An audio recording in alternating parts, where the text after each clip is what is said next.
जाए तो ये हमारे घर की दरिद्रता को, घर की दरिद्रता कब समाप्त होती है? जब हमारे यहाँ कोई अतिथि आता है, मेहमान आता है और वो हमारे यहाँ रुकता है, भोजन करता है या मुख झूठा करता है, पानी पीता है और जाता है। उसका झूठा पात्र जितनी घड़ी, जितने पल, जितने समय हमारे घर में रखा रहता है, उतने समय वो घर की दरिद्रता को दूर भगा देता है। इसलिए हमारे उत्तर प्रदेश का नियम है कि मुख झूठा कराना और प्लेट को अंदर ले जाना, ये हमारे यहाँ की रीति बनी हुई।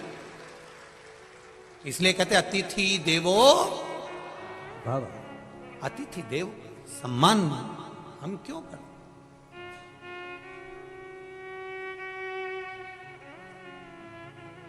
दरिद्रता को दूर भगाना। अब कितना अंतर है जरा ध्यान रखना।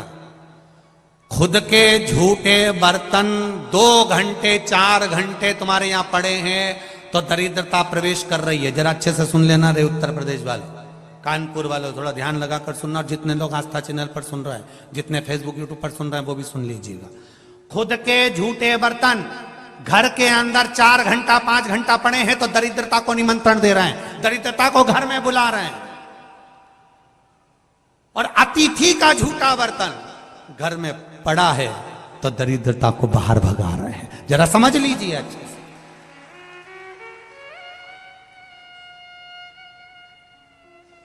खुद का बर्तन, झूठा बर्तन जल्दी मांज देना चाहिए, जल्दी साफ करके रख देना चाहिए।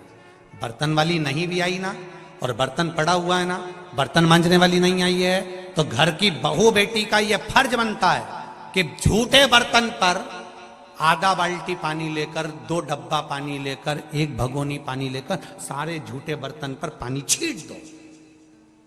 पर झूठे बर्तन पर पानी होना जरूरी है। भले बर्तन वाली आएगी, वो 4 घंटे बाद आए, 8 घंटे बाद आए, वो बर्तन मांज देगी, पर उस बर्तन पर पानी पड़ जाना चाहिए। क्यों? घर में 1 रुपया आएगा, 1.25 रुपया खर्च होगा। एक व्यक्ति की तबीयत खराब होगी, दूसरा ठीक होगा, तीसरे की तबीयत खराब होगी, चौथा ठीक होगा, 5वें की तबीयत खराब होगी, छठा ठीक होगा। और जरा जरा सी बात में अगर विवाद हो रहा है, पानी ढुल गया तो विवाद, पलंग का कुछ काम हो गया तो विवाद, एक कटोरी गिर गई तो उसके पीछे विवाद। ये उसी के घर में होता है जिसके घर में खुद के झूठे बर्तन 2 या 3 घंटे तक पड़े रहते हैं। उसके घर में ये तीनों चीज जरूर होगी, ये निश्चित है। कोई ना कोई बीमार जरूर पड़ा रहेगा। 1 रुपया कमाओगे, 1.25 रुपए खर्च जरूर होगा। घर में पैसा नहीं दिखेगा, टिकेगा नहीं। चाहे कितना भी 4 जगह से कमा ले तो भी घर में पैसा नहीं दिखेगा। और तीसरे नंबर पर घर में जरा जरा सी बात में खटर पटर होगी। समझ लो कि तुम्हारे झूठे बर्तन तुम्हारे घर में 3 घंटा या 2 घंटा या 2.5 घंटे से ज्यादा पड़ा हुआ है। तो उसका एक ही साधन हो सकता है, झूठे बर्तन पर घर में से 1 जग पानी भरो। और भले बर्तन वाली 6 घंटे बाद आए, मना नहीं, पर झूठे बर्तन पर थोड़ा पानी छीट दो। उससे क्या होगा? आपकी तरफ से वो झूठन को समाप्त कर दिया गया है। फिर आपको वो दोष नहीं लगता, ये निश्चित है। फिर दोष नहीं लगेगा। फिर वो बर्तन वाली 4 घंटे में आए, 6 घंटे में आए, 8 घंटे में आए, कोई दिक्कत। पर हमने पानी पिया, पटक दिया। हमने खाया, पटक दिया। पोया खाया, पटक दिया। चम्मच पटक दिया, गिलास पटक दिया। पूछो क्यों पड़ा है? तो बर्तन वाली आएगी तो आएगी, तो पानी तो थोड़ा सा डाल दो उस पर, थोड़ा झूठा। नहीं तो तुम्हारी आपस में विवाद होगा, तुम्हारे ही आपस में झगड़ा होगा, तुम ही आपस में सुखी से नहीं रह पाओगे, शांति से नहीं रह सकोगे। उसको थोड़ा समझो तो कि हमारा विज्ञान क्या कह रहा है, हमारा शास्त्र क्या कह रहा है। झूठा पात्र उठाकर एक साइड। महाराज देव ऋषि नारद शिव जी के पास में पहुंच गए। भगवान शंकर के पास में जाते से ही देव ऋषि नारद जी ने कहा, आप कामदेव को नहीं जीत पाए, पर मैंने कामदेव को जीत लिया है। कामदेव को मैंने जीता है, आप नहीं जीते हो। आपने कामदेव को नहीं जीता, पर मैंने जीता है। जैसे ही सुना कामदेव को मैंने जीता, शिव जी ने अपने गले की रुद्राक्ष की माला उतारकर देव ऋषि नारद के गले में पहना दी और कहा, नारद जी आप बैठो तो इतना बड़ा काम आपने करा है, कम से कम बैठो तो। देव ऋषि नारद बोले मुझे दूसरी जगह जाना है, इतना मेरे पास में समय नहीं है। रुद्राक्ष की माला पहनकर जब जाने लगे, शंकर भगवान ने हाथ जोड़कर कहा, आपने जो कहा ये बात अब आप किसी को मत कहना कि शंकर भगवान कामदेव को नहीं जीत पाए और मैंने जीता, ये बात किसी को मत कहो। जनता को तो वैसे ही मालूम पड़ जाता है कि इनने जीता, किसी को बोलने से क्या फायदा, किसी को बताने से क्या फायदा। क्यों बोले? नहीं माने नारद जी। नारद जी चल दिए, सीधे देव ऋषि नारद पहुंचे। आंख से आंसू बहने लगा। देखिए जरा, स्मरण करिएगा थोड़ा सा। शिव जी के शब्द को सुनकर, देवऋषि नारद के वचन को सुनकर, शंकर भगवान की वाणी के शब्द को सुनकर, देवऋषि नारद के शब्द को सुनकर रोने लगे भगवान विष्णु। लक्ष्मी जी ने पूछा तुम क्यों रो रहे हो? तो के नारद जी का अहंकार झलक गया, देवऋषि नारद का अभिमान झलक गया। ये अभिमान ठीक नहीं है नारद जी। निंदा करने वाला और निंदा सुनने वाला, ये दोनों महापापी होते हैं। इस नारद को तो निंदा करने के कारण से शंकर जी की निंदा करी है, इसलिए बंदर का मुंह लगेगा, पर मैंने निंदा इन कानों से सुनी है, इसलिए मुझे घोड़े का मुंह लगेगा। भगवान विष्णु को घोड़े का मुख लगा था, हयग्रीव अवतार हुआ था भगवान का, केवल निंदा सुनने के कारण। जितने भी लोग कथा सुन रहे हैं बड़े ध्यान से सुनना, शिव जी की कभी निंदा नहीं कर और ना कभी निंदा सुनना। अगर कोई निंदा करे तो उठकर चले जाओ वहां से, हमें नहीं सुनना। हम शंकर की निंदा नहीं सुन सकते। तुम्हें करना करो, भगवान ने तुम्हें बनाया ही निंदा करने के लिए।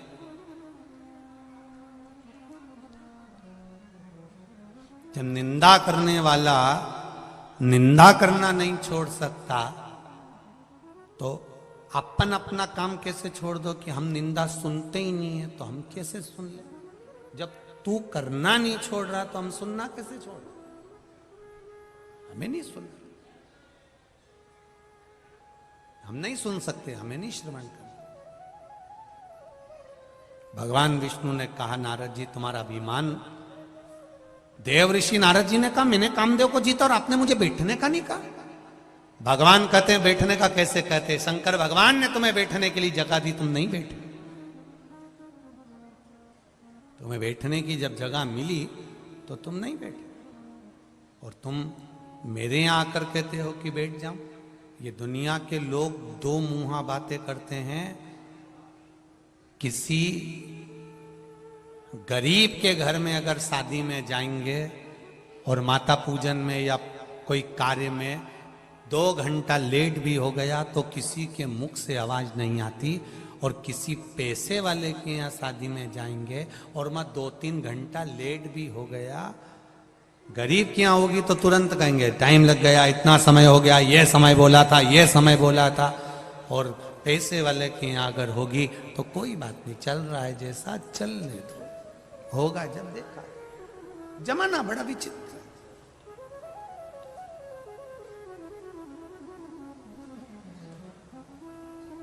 धन के साथी हजारों हैं, जब धन ही नहीं तो, जम के तो बोलो जरा, धन ही नहीं तो सुख के साथी हैं, जब सुख ही नहीं तो कोई नहीं। वाहवारी दुनिया मतलब की दुनिया में किसी का कोई। संसार केवल एक आप हैं तो ठीक है, आप दिख रहे हैं तो ठीक है, अन्यथा नहीं। देव ऋषि नारद तुम्हें भोगना पड़ेगा। देव ऋषि नारद गए, जाकर देव ऋषि नारद ने माया के चक्कर में फंसे सुंदर कन्या का स्वयंवर में पहुंचे और खुद का मुख बंदर सा बन गया, क्रोध आ गया, भगवान नारायण को श्राप दिया। कोई बात नहीं, पर नारायण से पूछा कि मेरा बंदर का मुख बना तो बना क्यों? आखिर बंदर का चेहरा मेरा कैसे बन सकता? कारण क्या? बड़ी मुश्किल से 84 लाखवें नंबर की योनि है मनुष्य की योनि। 83,99,999 योनि काटने के बाद ये मानव का शरीर मिला है, इतनी सुंदर काया मिली है। तो इस काया को व्यर्थ मत जाने देना। मेरा बंदर का चेहरा कैसे लग गया बताओ? बंदर का चेहरा इसलिए लगा क्योंकि तुमने शिव की निंदा करी है। अब मुझे इस बंदर के चेहरे से मुक्ति कैसे मिलेगी? तो कहा चंद्रभागा नदी के तट पर जाइए और वहां जाकर शिवलिंग का निर्माण कर कर उसका पूजन करो। पूजन करने का जो फल मिलेगा वो आपको मुक्ति प्रदान कर देगा। और शिवलिंग की पूजन का भाव जागृत हुआ। चंद्रभागा नदी के तट पर जाकर बालू रेत का शिवलिंग बनाया। आप सबसे निवेदन है, कभी किसी पवित्र नदी में स्नान करने के लिए जाओ, किसी पवित्र नदी पर स्नान करने जाओ, दर्शन करने जाओ, तो निवेदन है वहां की रेत का, वहां की मिट्टी का, वहां की बालू का शिवलिंग का निर्माण कर कर कुछ नहीं तो वही नदी का जल 3 बार 5 बार चढ़ाकर ओम नमः शिवाय या नमः शिवाय या श्री शिवाय नमस्तुभ्यम कहकर, नहीं है कुछ भी तो भी भगवान को जल चढ़ाकर विसर्जन कर दीजिए। शिव उसको स्वीकार कर लेता, मेरा वो घड़दानी स्वीकार कर लेता।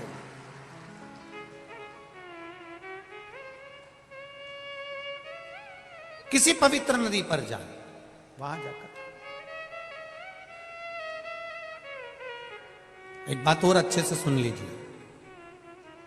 आपको लग रहा है कि शरीर में बड़ा रोग होने वाला है, आपको लग रहा है कि मेरा शरीर में डॉक्टर कोई रोग कोई बीमारी बड़ी ना बता दे, तो निवेदन है महीने में एक बार धतूरा, धतूरा देखा है सब लोगों ने? जो धतूरा होता है जिसमें कांटे कांटे होते हैं, उस धतूरे को हल्दी में भिगोकर शिवजी को महीने में कम से कम एक बार चढ़ा दिया करो। कोई शरीर में जिंदगी में कभी बड़ी बीमारी तुम्हारे सामने नहीं आएगी, शिव उसको संभाले। धतूरा भगवान शंकर को चढ़ाने से रोग की समाप्ति होती है, रोग समाप्त होता। एक पत्र आया है, उस पत्र में किसी का लीवर पूरा डैमेज हो गया, पूरा लीवर उसका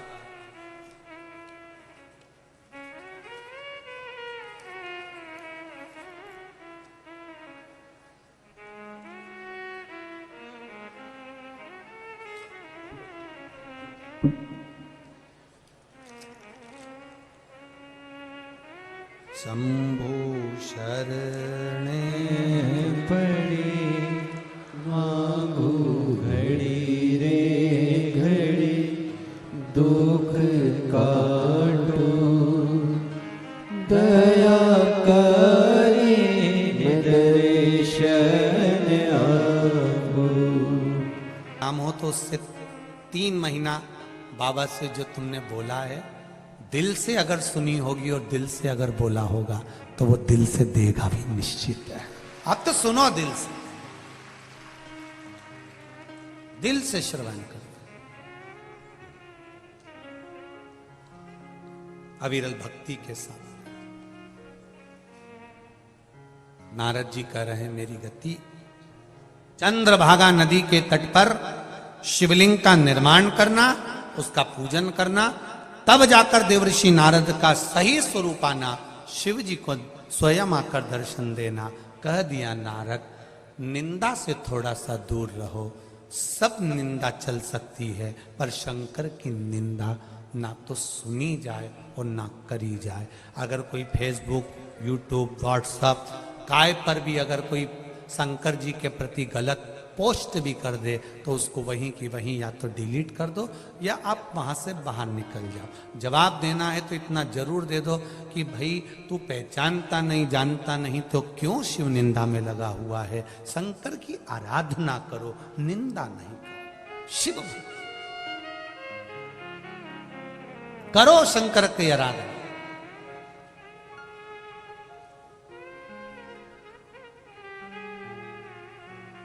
शिव आराधना में जो ये जितने पत्र हैं, कल के भी पत्र बहुत रखे हुए हैं, ये जितने पत्र हैं आपकी ही व्यासपीठ पर रहते हैं, यहीं रहते हैं, इनमें नंबर भी लिखे होते हैं। आप जाकर पता कर सकते हो कि शिव ने इनको कितनी कृपा करी होगी, कितनी दया करी होगी, कितनी करुणा करी होगी।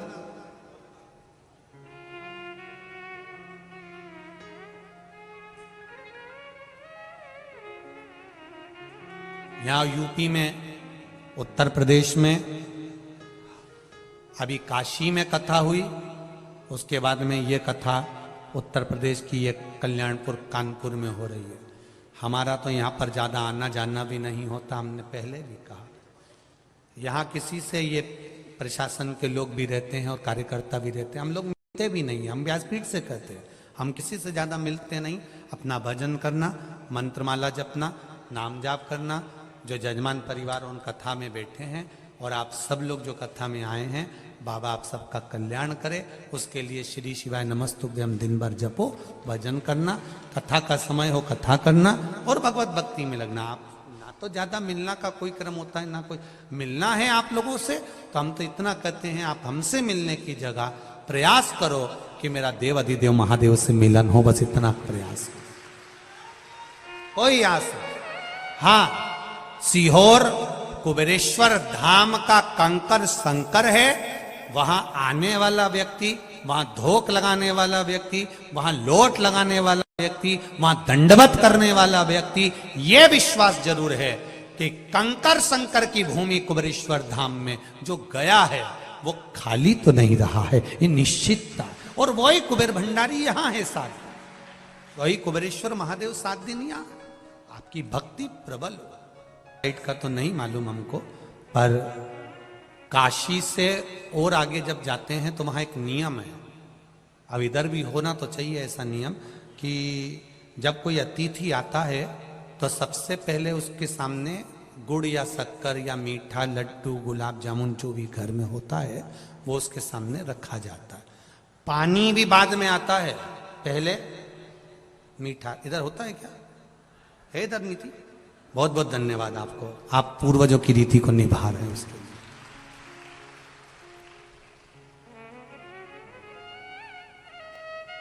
मिठाई पहले लाकर रखी जाती है, किसके सामने? जो अतिथि आया उसके सामने। और जरूरी नहीं है कि आप लड्डू रखिए, जरूरी नहीं है कि 56 भोग रखिए, जरूरी नहीं कि आप बहुत सारा पकवान रख दीजिए। जरूरी यह है कि जो आया है उसका मुख झूठा हो जाए और जो लड्डू या शक्कर या गुड़ रखा है वो प्लेट झूठी हो जाए। प्लेट झूठी होने से क्या होगा? ये झूठी प्लेट जब हमारे अंदर जाएगी और अंदर पहुंचेगी तो अतिथि के मुख झूठे करने से ये झूठी प्लेट जब अंदर जाएगी तो हमारे घर का जो दरिद्रता है उसको बाहर ले जाएगी, इसलिए उस प्लेट को अंदर ले जाएगी।